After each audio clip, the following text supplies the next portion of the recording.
நரயோக நண்பர்கள், இன்னைக்கு நன்னெறி, அதாவது மனக்குழப்பத்திலிருந்து எப்படி வெளியேறுவது? நிறைய இளைஞர்களும், இந்த மிடில் ஏஜ்ல இருக்கிறவங்க தான் பார்த்தீங்கன்னா, நிறைய மனக்குழப்பத்தோட இருப்பாங்க. வழக்கம் போல ஒரு குட்டி கதை சொல்லி, அதுக்கு விளக்கம் குடுத்துடுறேன். ஒரு இளைஞன் அ நிறைய மனக்குழப்பத்தோட இருக்கான். ஒரு ஒரு துறவி, ஒரு ஞானிய போய் சந்திக்கிறான். அவரு ஒரு மரத்தடியில உட்கார வச்சு, அவனுடைய குழப்பத்திற்கான தீர்வ சொல்லிக்கிட்டே இருக்காரு. இருந்தாலுமே அந்த இளைஞனால அந்த மனக்குழப்பத்திலிருந்து வெளியில வரவே முடியல. அவன் எடுத்த காரியத்துக்கு ஒரு தெளிவான முடிவ அவனால எடுக்கவே முடியல. இப்படியே 1 மணி நேரம் பேசுறாங்க. அவனுக்கு எந்த தெளிவுமே கிடைக்க மாட்டேங்குது. அவருக்கு அந்த துறவிக்கு தண்ணி தாகம் எடுக்குது. அவர் சொல்றாரு, "தம்பி எனக்கு ரொம்ப தண்ணி தாகமா இருக்கு. நீ போயி பக்கத்துல ஒரு ஏரி இருக்கு. அங்க போய் எனக்காக கொஞ்சம் குடிக்க தண்ணி எடுத்துட்டு வர முடியுமா?" அப்படின்னு கேட்கிறாரு. இவன் போயி சரி சரி அப்படின்னு சொல்லிட்டு, அந்த துறவிக்காக தண்ணி எடுக்கிறதுக்காக அந்த ஏரிக்கு போறான். தண்ணி பார்க்குறான் ரொம்ப குழம்பி இருக்கு. அதாவது சேரும் சகதியுமா ரொம்ப குழம்பி இருக்கு. அப்பதான் ஒரு மாட்டு வண்டி அந்த ஏரிய கடந்து போயிருக்கு. அதனால தண்ணி குடிக்கிற நிலைமையில இல்ல. அவன் தண்ணி எடுக்காமலே வெறும் கையோட திரும்பி வந்து அந்த துறவிகிட்ட சொல்றான். தண்ணி குடிக்கிற நிலைமையில இல்ல. ரொம்ப கலங்கலா, ரொம்ப அழுக்கா இருக்கு.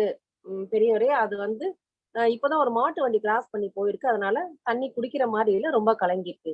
சரி உட்காருப்பா அப்படின்னு சொல்லிட்டு தன்னோட அனுபவங்கள, தன்னோட அனுபவத்த வந்து எப்படி அவர் குழப்பத்திலேருந்து வெளியில வரணுங்கிறத பத்தி விளக்கமா ரொம்ப நேரம் பேசிட்டு இருக்காரு. திரும்ப அவருக்கு தண்ணி தாகம் எடுக்குது 1 மணி நேரம் கழிச்சு.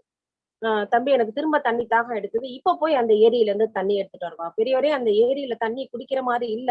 நான் வேற எங்கேயாவது போய் எடுத்துட்டு வரட்டுமா? அப்படின்னு சொல்லிட்டு, அந்த இளைஞன் கேட்கிறான். இல்ல எனக்கு அந்த ஏரியில இருந்து தான் தண்ணி வேணும். நீ போய் அந்த ஏரியில இருந்து தண்ணி எடுத்துட்டு வா அப்படின்னு சொல்லிட்டு, அந்த துறவி சொல்றாரு. திரும்ப அந்த ஏரிக்கு போறான் தண்ணி எடுக்கிறதுக்காக. இந்த தடவ தண்ணி ரொம்ப தெளிவா இருக்கு. அந்த அழுக்கும், தூசியும் தண்ணீருக்கு அடியில படிஞ்சிருது. மேல இருக்கிற தண்ணி கண்ணாடி மாதிரி பளபளன்னு இருக்கு. இவன் தண்ணீய எடுத்துட்டு துறவிட்டு வந்து குடுக்குறான். இப்ப எப்படி இருந்தது தண்ணி அப்படின்னு கேட்கிறாரு அந்த துறவி. அதுக்கு இந்த இளைஞன், இல்ல இந்த தடவ ரொம்ப தெளிவா இருந்தது தண்ணி. இவ்வளவுதான். மனிதனுடைய மனதும் இவ்வளவுதான்.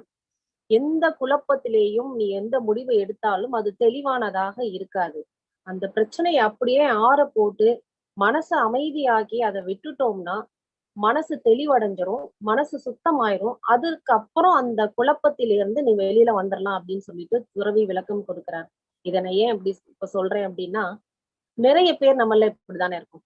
கஷ்டப்பட்டு லட்சம் லட்சமா செலவு பண்ணி வீடு கட்டுவோம். யாராவது ஒருத்தர் வந்து வாஸ்து சரியில்ல, கிச்சன் இந்த பக்கம் வைக்கக்கூடாது, பாத்ரூம் இந்த பக்கம் வைக்கக்கூடாதுன்னா மனச குழம்பி இடிக்கிற நிலைக்கெல்லாம் போயிடும். எத்தனையோ கல்யாணங்கள் கடைசி வரைக்கும் மனக்குழப்பத்தினாலேயே நடந்து பிரிஞ்ச கதையெல்லாம் நம்ம கேட்டிருக்கோம். சோ மனக்குழப்பத்திலிருந்து வெளியில வரணும்னா, மனச தெளிய வைக்கிறதுனா, அந்த பிரச்சனைய ஆற போடுங்க. கொஞ்ச நாள் ஆற போட்டு, தெளிவான ஒரு முடிவு எடுக்க முடியும் அப்படிங்கிறப்போ, நீங்க அந்த முடிவு எடுத்தீங்கன்னா சரியா இருக்கும்னு நான் கேட்டுக்கிறேன். நலயோக நண்பர்கள் அனைவருக்கும் வணக்கம். வாழ்ந்து காட்டுவோம், வழிகாட்டுவோம். நலயோக நண்பர்கள் அனைவருக்கும் நன்றி, வணக்கம்.